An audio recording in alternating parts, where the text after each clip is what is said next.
All right, let's do this. Today, we're tackling cybersecurity frameworks. Yeah. We've got a stack of articles, comparisons, you name it. We're going to break down NIST, ISO, the whole shebang. The goal here is to really understand these frameworks. Exactly. Not just what they are, but why they matter. I think a lot of times people see them as these technical checklists, but really, Oh, yeah, absolutely. yeah, it's about getting everyone on the same page, having that common language. It's like, imagine building a house without blueprints, right? Chaos. These frameworks give you the structure for security. Exactly. They're your blueprints, but for your data, for your systems, it's all about managing that cyber risk. And this isn't just for the tech whizzes, right? No, not at all. No. Whether you're a small business or a huge corporation. Or even just someone trying to understand the news these days. Exactly. It's about protecting what's important, your data, your reputation, Your bottom line. all of it.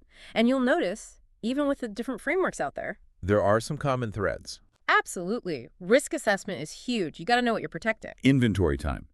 But instead of counting products, you're looking at your data. Right. Sensitive stuff, critical systems, where are the weak points? Right. You got to find those vulnerabilities. Then it's about putting those security controls in place, strong passwords, firewalls. Think of it like the locks on your doors, the Yeah. alarm system. Exactly. Preventing that unauthorized access. Keeping those digital valuables safe. But then what if someone does get through? Right. Got to be prepared for that too. You need those monitoring systems, incident response plans, So you're not just reacting after the fact, you're proactive, looking for those warning signs, ready to shut things down if you need to, minimize the damage, get back up and running quickly. and learn from it, of course. Always learning. Okay, so we've talked about why these things matter. Let's meet the frameworks themselves. First up, the big one, at least here in the U.S., NIST Cybersecurity Framework. Yeah, NIST has really become the gold standard. And with CSF 2.0, it's even more accessible. I like that. Not just for the big guys anymore. Right. Small businesses, nonprofits, they're all covered. So what makes NIST so, I don't know, popular? It's risk-based, so you tailor it to your specific needs, and it's flexible. It's all built around these 6 core functions: identify, protect, detect, respond, recover, and govern. 6 functions, wow. That's pretty That comprehensive. covers everything. Think of it like if you were hit with ransomware. Oh no, the dreaded ransomware, everyone's nightmare. Right, so under identify, you've already figured out what data is most valuable, you've got backups. Protect means your systems are updated, you're training people about phishing scams. Hopefully they're paying attention to those trainings. Right. Then detect helps you see if something's off, that maybe some unusual activity is happening. And respond is where you kick into gear. You've got the playbook, you isolate systems, prevent that ransomware from spreading. And recover, you get back up and running using those backups you smartly made. Minimal downtime, that's the goal. Exactly. And the whole time, Govern is there, making sure cybersecurity is a priority at every level. So it's strategic, not just reactive. Love it. Exactly. But NIST's very US-centric, right? What about the rest of the world? That's where ISO 27001 and 27002 come in. Ah, yes, ISO. Your ticket to global security cred. Right. Think of it like if NIST is your driver's license, ISO is your passport to do business internationally. Love that analogy. So how do you get that ISO stamp of approval? Well, ISO 27001, it's all about showing you're serious about information security management. Right, like you've got your act together. Exactly. It's a rigorous process, involves a third-party audit, but when you achieve that certification... You're golden, especially for those international clients and partners. Exactly. It shows you're speaking the same language of security. And in this globalized world, that's essential. Mhm. So we've got the U.S. heavyweight, NIST, and the international champ, ISO. But I'm sensing there are more contenders in this cybersecurity arena. Oh, yeah, definitely. So C2, NRC, CIP, HATE-P, there's a whole alphabet soup of frameworks out there. Each with its own specialty, right? Like a team of superheroes with unique powers. Exactly. The choice often depends on your industry, what you're trying to protect, and what regulations you need to follow. Right, because what works for a hospital might not work for a power plant. Exactly. But for now, let's stick with NIST and ISO. They're often seen as the main event, the big players. The head-to-head matchup everyone's waiting for. So how do they compare? Is it a battle for supremacy, or can these frameworks coexist peacefully? It's not really about one being better, you know? They both have strengths. It's about finding the right fit. Like both NIST and ISO, they're risk-based at their core. So identifying those key threats, right? figuring out what keeps you up at night. Exactly. You got to know where you're vulnerable. And they both stress continuous improvement. Because cybersecurity, it's not a one-and-done thing, is it? Nope. The threats are always changing. You got to adapt, refine those defenses. Always stay one step ahead. Okay, so where do the differences come in? Well, structurally, they're pretty different. NIST, it's all about those 6 core functions: identify, protect, detect, respond, recover, govern. Right, like the 6 pillars of a strong cybersecurity strategy. Exactly. ISO 2701, though, it gets into the nitty-gritty. Specific security controls, all laid out in Annex 6. Annex A sounds intense. It's comprehensive, that's for sure. 114 controls in total. 114, that's a mouthful. So it's like NIST gives you the framework, the big picture, and ISO's like, here's the detailed instruction manual. That's a great way to put it. And that difference plays out in how you implement them, too. NIST is very flexible. You can kind of pick and choose what works best for you. To an extent, yes. ISO 27001, with that third-party audit, there's less wiggle room. You got to follow the recipe, so to speak. So more like NIST is building your own custom security system, and ISO is installing one that's prepackaged, industry standard.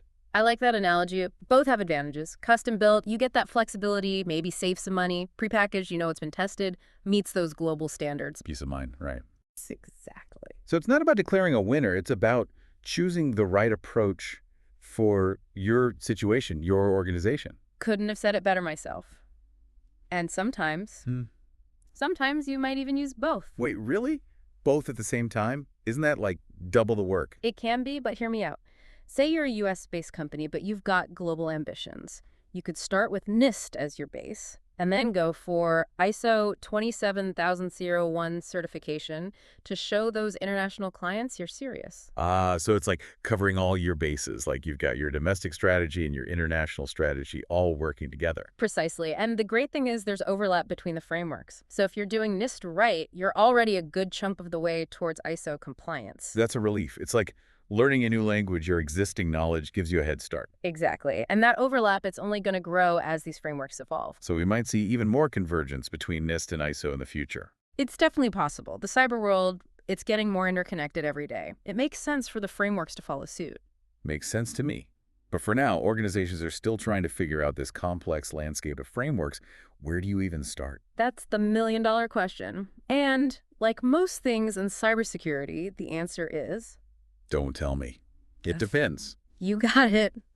But one thing's for sure, it starts with a solid risk assessment. Really digging deep, understanding your vulnerabilities. And not just once. This needs to be an ongoing thing. Because the threats are always changing. Right? What was secure yesterday might not be today. Exactly. So you identify your assets, think about the likelihood of an attack. And the potential damage if one hits. Right. You got to think worst case scenario, unfortunately. Okay, so you've assessed your risks. You've wrapped your head around the potential damage. Then what?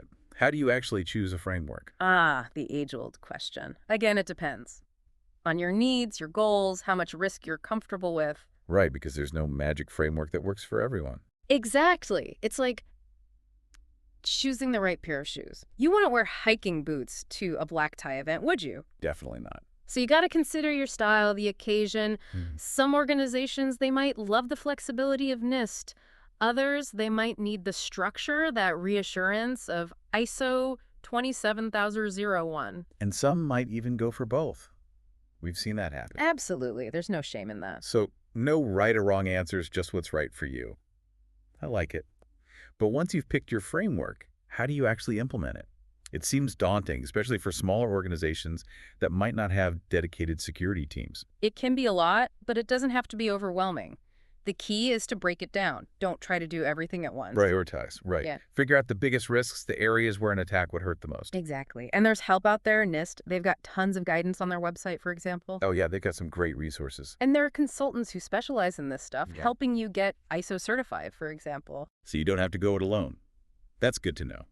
It's about prioritizing, asking for help when you need it. And remembering it's a journey. Cybersecurity, it's not a destination. It's about building that security-first culture. Where everyone's responsible, not just the IT folks. Precisely. Okay, but let's be real. Even with the best frameworks, the most dedicated teams, breaches happen.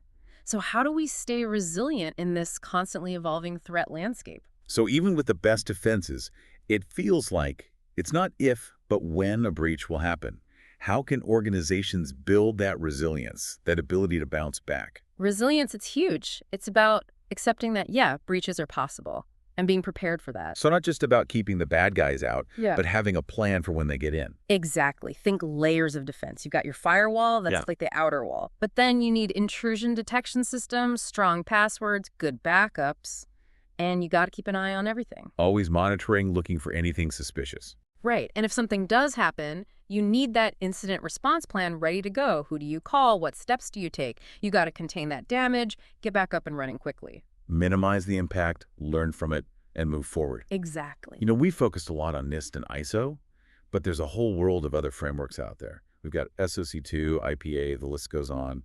Any advice for navigating that maze? It's a lot, right? It can feel overwhelming. I always say, start with yourself. What industry are you in? What kind of data are you handling? What are the regulations you have to follow? Know your starting point, basically. Exactly. Once you've got that down, then you can look at the frameworks that are most relevant to you. Talk to your industry peers, check out what the regulators are saying. And of course, there are always consultants who can help you make sense of it all. Oh, absolutely. Don't be afraid to ask for help. And remember, you don't have to implement every single control from every single framework all at once. You can prioritize, start with the most critical ones, and build from there. It's a journey, not a sprint. Exactly. So as we wrap up our deep dive into cybersecurity frameworks, what's the key message you want to leave our listeners with? Cybersecurity, it's not just about the tech. It's about people. It's about processes. And it's about having that mindset of always improving, always learning. The frameworks, they're a guide, a roadmap, but you're the one driving. I love that. You're in the driver's seat. You got it. So take control, buckle up, and enjoy the ride. And don't forget to check your mirrors. Haha, always.